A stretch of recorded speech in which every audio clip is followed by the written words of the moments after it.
selamat siang, saya Reviana, kembali lagi di Kebayoran Baru News. Pandemi belum mereda dan terkendali, kasus semakin bertambah di setiap hari. Dari semua kalangan sampai nakes tanpa terkecuali. Bagaimana kita menyikapi? Karena ini kami mengundang GKM Perisai dengan inovasi-inovasi cerdik untuk melindungi pegawai yang beresiko terkena infeksi. Mari kita saksikan dan kita pahami. Terima kasih rekan Revi. Dari hasil peninjauan ulang register resiko pada masa pandemi COVID-19 di Puskesmas Kebayoran Baru, terdapat peningkatan resiko penularan penyakit infeksi sebesar 233%. Risiko tersebut bila dimasukkan ke dalam matriks risiko berada pada level ekstrim.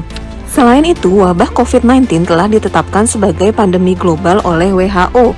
Maka GKM Perisai mengangkat masalah peningkatan risiko penularan penyakit infeksi di lingkungan Puskesmas Kebayoran Baru. Kemudian kami menentukan prioritas potensi masalah dengan menggunakan tabel FMEA.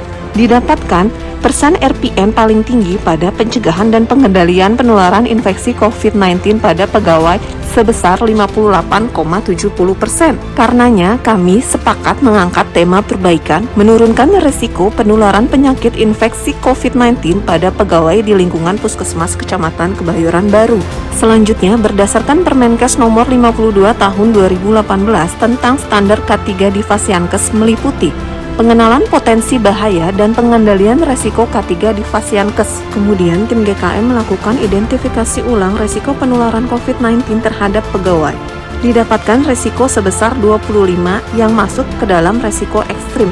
Karenanya, kami menetapkan judul menurunkan resiko penularan infeksi COVID-19 pada pegawai di Puskesmas Kecamatan Kebayoran Baru dari kategori ekstrim menjadi kategori moderat. Dari masalah tersebut, kami menganalisa akar penyebab menggunakan diagram tulang ikan.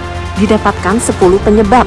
Kurangnya pengetahuan pegawai tentang COVID-19, kurangnya kesadaran pegawai dalam memantau kesehatan pribadi, belum adanya pengaturan stok APD per pegawai, desinfektan di unit pelayanan terbatas, belum tersedianya media sosialisasi tentang COVID-19, belum adanya sistem pelaporan kesehatan, belum ada pemisahan layanan infeksi dan non-infeksi, belum semua pegawai memiliki pengukur suhu tubuh, terbatasnya ruangan makan pegawai, dan yang terakhir masih terdapat ruangan dengan sirkulasi udara yang buruk.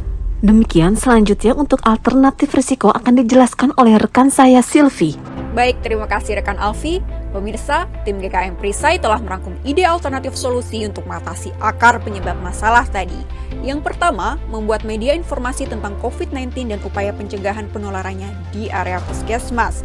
Yang kedua, membuat sistem informasi pemantauan pelaporan kesehatan pegawai yang dapat diakses dimanapun kapanpun, serta sosialisasi pada pegawai mengenai alat kesehatan untuk pemantauan kesehatan secara mandiri.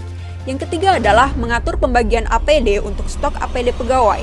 Keempat, melakukan pengajuan disinfektan disertai pengawasan distribusi dan penggunaannya. Kelima, membuat zonasi pelayanan.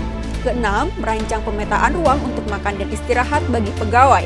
Dan yang terakhir adalah dengan memaksimalkan penggunaan alat penyaring udara yang tersedia di puskesmas. Nah, kemudian ditetapkanlah program solusi andalan kami, Hazmat. Halo COVID-19 dengan ajak bersama dengan Prokawai, zonasi pelayanan dan APD, mapping posisi makan pegawai, atur ventilasi dan disinfeksi, serta terapkan Sikawai. Program ini mulai dilaksanakan bulan Maret 2020 sampai saat ini. Sekian laporan dari saya. Untuk melihat kondisi di lapangan, silakan rekan Putri. Terima kasih rekan Silvi. Saat ini saya Putri berada di Puskesmas Kebayoran Baru untuk melihat inovasi Hazmat. Hazmat, halo COVID-19 dengan A. Ajakan Prokawai protokol kesehatan pegawai berupa media informasi seperti leaflet, poster, dan video protokol kesehatan pegawai. Z. Zonasi pelayanan dan APD. Saat ini pelayanan dibagi menjadi dua, yaitu pelayanan infeksi dan non-infeksi, serta alat pelindung diri yang digunakan disesuaikan dengan zona pelayanan. Lalu M, mapping posisi makan pegawai. Agar pegawai tetap menjaga jarak saat makan, maka setiap posisi makan pegawai ada nama yang sudah disediakan. Kemudian A, atur ventilasi dan desinfeksi. Beberapa ruangan di puskesmas memiliki ventilasi yang kurang baik sehingga disediakan HEPA filter, serta untuk ruangan yang memiliki ventilasi dibuka saat pagi dan sore hari. Tak lupa desinfeksi ruangan secara berkala dan terjadwal. Terakhir, T, terapkan Sikawai, sistem informasi kesehatan pegawai. Setiap harinya pegawai mengisi data yang dibutuhkan untuk screening kesehatan pegawai. Lalu dari screening didapatkan 3 kategori, risiko rendah, sedang, dan tinggi. Setiap kategorinya terdapat petunjuk apa saja yang harus dilakukan. Untuk pegawai risiko tinggi, maka diwajibkan mengisi form penyelidikan epidemiologi untuk tracing kontak. Dan untuk pegawai yang melakukan isolasi mandiri, terdapat juga checklist isolasi mandiri. Untuk petugas monitoring, dapat menarik data serta dapat melihat siapa saja yang belum mengisi sikawai dan mengingatkan secara otomatis dengan mengirimkan pesan WhatsApp. Serta tidak cuma itu, petugas monitoring dapat lebih cepat menindaklanjuti bila ada pegawai yang masuk dalam kategori tinggi. Sekian dari saya, selanjutnya saya pantulkan ke rekan Uci. Terima kasih rekan Putri pantulannya. Dari hasil perbaikan yang dilakukan oleh tim GKM Perisai melalui inovasi Hazmat, maka didapatkan beberapa dampak positif. Yang pertama adalah meningkatnya pengetahuan pegawai mengenai penyakit COVID-19. Kami melakukan survei pengetahuan pegawai Puskesmas Kecamatan Kebayoran Baru melalui aplikasi form mengenai penyakit COVID-19 dan protokol kesehatan pegawai sebelum dan sesudah inovasi ajakan Prokawai. Hasilnya didapatkan peningkatan rata nilai pengetahuan pegawai dari 69,8 menjadi 93,7. Selain itu, kami juga melakukan survei kesadaran pegawai untuk melakukan pemantauan kesehatan pribadi. Didapatkan hasil rata sebelum intervensi 66,4% meningkat menjadi 96%. Dampak yang ketiga tentunya adalah menurunnya potensi risiko penularan infeksi COVID-19 terhadap pegawai. Diukur dengan 10 tools yang dibuat berdasarkan sumber risiko penularan COVID-19, matriks risiko menunjukkan penurunan dari sebesar 25 yang masuk dalam kategori risiko ekstrim menjadi 10, yaitu risiko moderat. Dari aspek QCD-HM, dari segi kualitas risiko penularan COVID-19 pada pegawai turun dari risiko ekstrim menjadi risiko moderat. Dari segi cost, potensi biaya kerugian akibat penggunaan APD dari sebelumnya Rp27.040.000 per hari menjadi Rp9.564.000 per hari karena diterapkannya inovasi zonasi pelayanan dan APD. Dari segi delivery, dengan terapkan sikawai, maka pegawai yang berisiko tinggi akan segera ditindaklanjuti sehingga menurunkan risiko pegawai lain tertular dan kehilangan waktu kerja untuk isolasi dan perawatan yang minimal 10 hari. Dari segi health, turunnya risiko penularan infeksi COVID-19 menjadi risiko moderat. Dan dari segi moral, seluruh pegawai Puskesmas Kecamatan Kebayoran Baru dapat melakukan pemantauan kesehatan pribadi melalui aplikasi sikawai. Dilanjutkan rekan Dewi. Terima kasih rekan Uci. Ya, dari inovasi-inovasi yang telah dijabarkan tadi, terdapat standar-standar baru di Puskesmas Kecamatan Kebayoran Baru. Di antaranya, yang pertama, SK Perlindungan Infeksi terhadap Pegawai. Yang kedua, SOP zonasi pelayanan puskesmas pada masa pandemi COVID-19. Yang ketiga, SOP disinfeksi.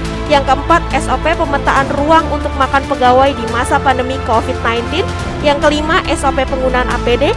Yang keenam, SOP sikawai. Dan yang ketujuh, SOP pengoperasian portable HEPA filter. Standar baru tersebut telah disosialisasikan ke seluruh pegawai puskesmas melalui Zoom. Kerja dari tim GKM Puskesmas Kecamatan Kebayoran Baru terus berkelanjutan. Berdasarkan diagram Pareto, terdapat masalah selanjutnya yang akan diselesaikan, yaitu menurunkan risiko kesalahan penginputan jenis obat dan dosis obat serta ketidaktelitian dalam memberikan obat LASA. Terima kasih, sekian laporan dari saya. Assalamualaikum warahmatullahi wabarakatuh. Saya Marullah Matali, Wali Kota Jakarta Selatan, mendukung penuh inovasi Hazmat oleh Puskesmas Kecamatan Kebayoran Baru dalam rangka menurunkan resiko infeksi bagi para petugas kesehatan. Ayo kita lindungi para pejuang penanggulangan COVID-19 di Jakarta Selatan. Wassalamualaikum warahmatullahi wabarakatuh. Perisai Hazmat. Inovasi-inovasi perisai tadi patut kita adopsi. Merubah perilaku dan mengadaptasi kebiasaan baru adalah bentuk kunci komitmen bersama yang dibuat pegawai selama pandemi. Jalan-jalan ke Melawai. Jangan lupa ajak Bang Mamat Ayo kita lindungi pegawai dengan inovasi Perisai Hazmat. Puskesmas Kebayoran